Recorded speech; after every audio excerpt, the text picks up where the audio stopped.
Hi everyone. Welcome to the channel The Logic Lab, where we focus on traditional programming languages like C, C++, Core Java, etc. Because these are the real foundations of the software world. Today, most of the people only talk about the new technologies like AI, Python, automation, or full stack development. But the truth is very simple.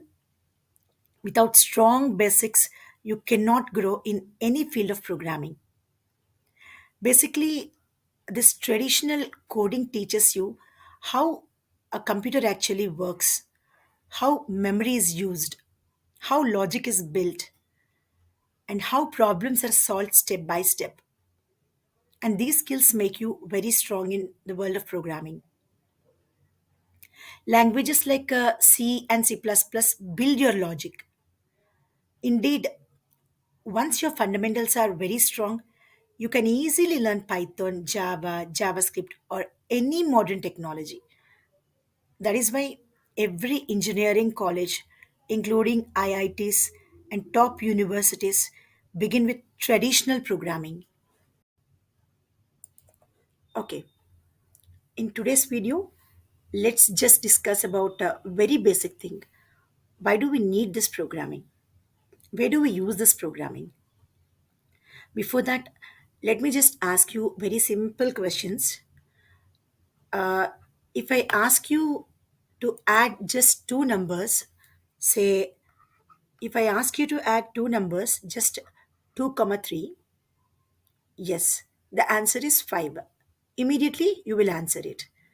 Now, if I ask you to add two numbers, 10 comma 20, as simple as 2 and 3, you can answer. Suppose, what is the addition of two numbers, say 1789, say 2999? You're taking some time, right? It'll just take some time. What if I keep on asking you the same question for number of times, 100 times, 1000 times? You will get bored, right? Now, so the first drawback of this particular scenario is it is just a tedious job, right? You have to do the same thing again and again, right? Second point, we human beings will always get tired at some point, right? Second point is we will get tired at some point. Now, the third thing, when you are tired, I cannot expect accurate value from you, right? Accurate calculation, I cannot expect. These are the basic disadvantages when you use something manually. So, here, this is where we need programming actually. What I can do here is see, whichever language that you use, whether it may be C, C++, or Java, any language that you use, okay, simply what I'll do is I'll write a simple script or a program here called, say, some addition.c. What I'll do is I can, once I write this program to add two numbers, any two numbers, I can just execute this program for or run this program for number of times, say 1,000 times, 1 lakh times, whichever it is. Okay, now here you're just writing a program once. It's a one time task, but you can execute it for number of times. That is how you can just get rid of this problem. It's not a tedious job. You're just simply doing it only once, which is one time task.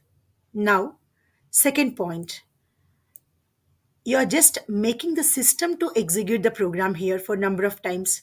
Even if you ask the system to execute it for 1,000 times, it will execute the program, which will give addition of any two numbers that you give.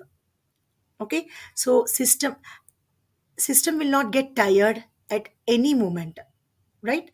So in this way the second point can also be solved. And then system will not get tired, and obviously it cannot make any mistake. You will get including precisions, you will get accurate results. This is where we need programming. We'll write the scripts. Okay, right, starting from a very small task to a very big project, we can just replace all these manual things by writing a code. Hope you understood it well. In further videos, we'll just discuss what is a program actually, how do we proceed to write a program and all. Okay, thank you.